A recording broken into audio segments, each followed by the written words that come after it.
Is this your man cooking with Alfonso, is it? I don't know who it is, Larry. You just relax and wait.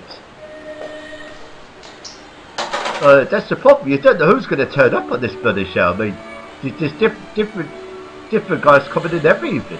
That's very hard to figure out. Here we go, here he is. The man himself, Alfonso. That's not Alfonso. You might have the same cap, but that's not fucking Alfonso. That's another dude. Yeah, I tell you that's your man. The man of mystery. Could fucking well be. Look at the glasses on him. I'd say it could be the man of mystery, alright. You could be right, Sidney. You could be right. Here he is. Good evening, ladies and gentlemen. My apologies for the delay. Someone said, what delay? They said, we seek you here, we seek you there, we seek you almost everywhere. Well, as it happened, as you know yourself, I was preparing on Christmas Eve to do the Christmas cookery show. Now people are putting juice into one of these things. It's called a vaporizing pipe, and they're puffing on the pipe to their heart's content. Can you believe that? It is true. It is true. So I was supposed to do the Christmas show, Christmas Eve, and unfortunately, I'll tell you about it now in a second. I just need to close this door.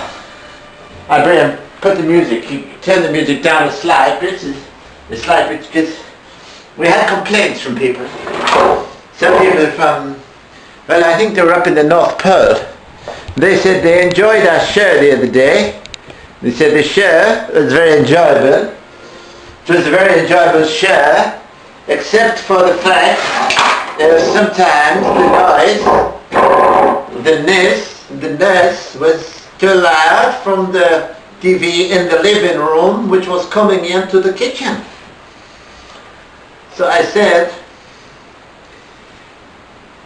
I'll see what I can do about that, you know.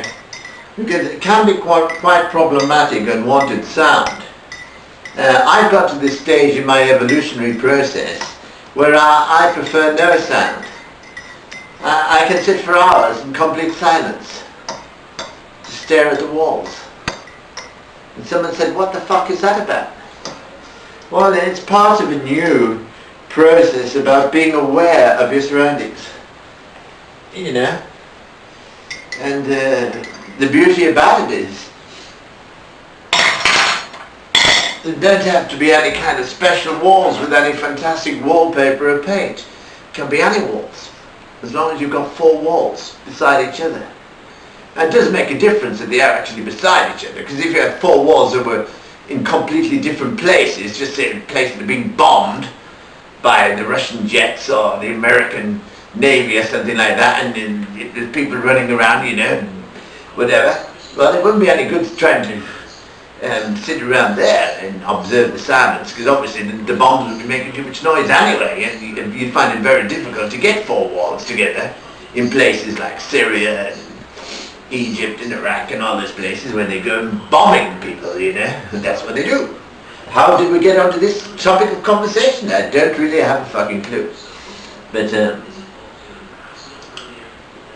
yes, I was supposed to do the Christmas cookery show. Christmas Eve, I was all prepared here. I had the turkey, the ham, everything laid out. It was like Jamie Oliver on speed. That's what one of the viewers, the people out in the street, they're watching me now. Not this evening because I closed the curtains. But they thought there was a cookery show about to happen Christmas Eve, and they were standing along the street by the sea, looking in the window, watching me getting everything, the turkey. I mean, and I had to kill the turkey in the morning. And there was even people out the back watching me as I didn't want to just, you know, I wanted to give him a pretty humane death, so I told him I'd better with an axe. Unfortunately, the fucker saw the axe. I had him blindfolded, but he managed to get the blindfold off. I don't know how he did it. I think one of the other turkeys may have assisted him in that. Because they were there, they were lined up for the other people who were going to do the other turkey shows. Or the turkey shoot, so to speak. But we were all prepared. We had the producers, the editorial team, the cameraman, everybody was here. And they wanted to get off early because of Christmas Eve. They wanted to go and get drunk. That's what they do. People who work with me, they're a bunch of alcoholics. And like Floyd, that guy that was cooking years ago, Jamie Oliver, a complete lunatic alcoholic. Don't tell anyone that because it's top secret. Anyway, I was getting ready to cook the turkey and the ham and the roast potatoes and the roast baby carrots and the roast parsnips and the roast Brussels sprouts and the roast stuffing and the Yorkshire puddings, and everything was all ready to go. And then I got a call. I said, I can't believe it. I can't believe it. Everybody's waiting for us to do this show, and it was a producer. He said, what's going on, Bartholomew? I said, my name's not Bartholomew. For starters, my name's Sylvester. He said, okay, I'm always mixing you up with your twin brother. I said, his name is not Bartholomew either.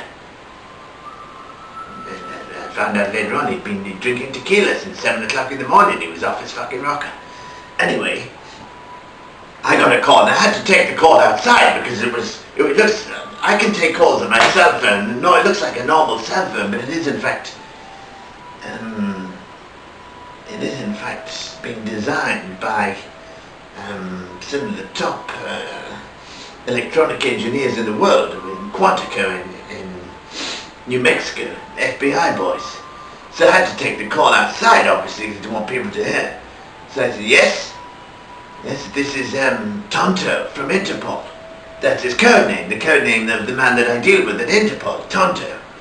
And the other guy in Quantico in Texas is the Lone Ranger. They work together. We work as a team. Tonto, the Lone Ranger, and I. And so I got the call. He said, yes, we're having some major problems in the Middle East. He said, no one else. Can you not get your hands on anyone else? I'm preparing my Christmas Eve cookery special. They said, well, Jason has gone off. We can't contact him anywhere. That's Jason Byrne, the guy from the other, whatever. And they said, he's gone off with Spider-Man or someone like that. They're gone partying. I said, for fuck's sake, I said, the same thing happened last year. So I was called out to sort out the crisis in the Middle East. I just had a notification on my, it's an invisible notification that I get, that in case I've been told to put my sunglasses on. Now, this may just be a training maneuver or some kind of a wind-up, but every so often I will get messages telling me to put my sunglasses on from, it could be Tonto or the Lone Ranger, either one of them. They send me some quite cryptic messages, even at the best of times. So my producer said, well, if you're off, what can we do? I said, well, I may be back shortly. It depends on how bad things are. Could be, God knows what's going on over there. So the helicopter picked me up out the back and whisked me out. I'm not going to go into that because it's a long story. So here we are, and it's St. Stephen's Day. Yes, I can take the glasses off again now. So I said, well, why don't I do something on St. Stephen's Day? I could, take the turkey back out of the fridge, and they said, well, it's not going to work because everybody who's having turkey and ham likes to have it on Christmas Day, and if they don't get the cookery show on Christmas Eve, well, everything is pretty much fucked. I said, that's true. So I said, I could boil an egg. And there was a few, I tell you, there was a few loud gasps. People looking at me, boil an egg? Anyone can boil a fucking egg. I said, well, not really. Not really. It depends. I've been in so many places where I've had badly boiled eggs. You would not believe it. I was in Cairo in '72. I ordered boiled eggs and toast.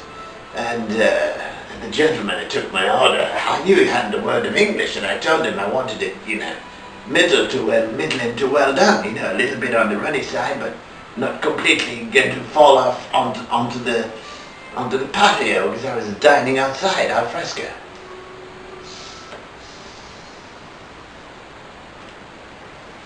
So I pointed out to the people in the room, I said, do you know that boiling an egg in mineral water, fizzy water, can make a huge difference on the taste of the egg?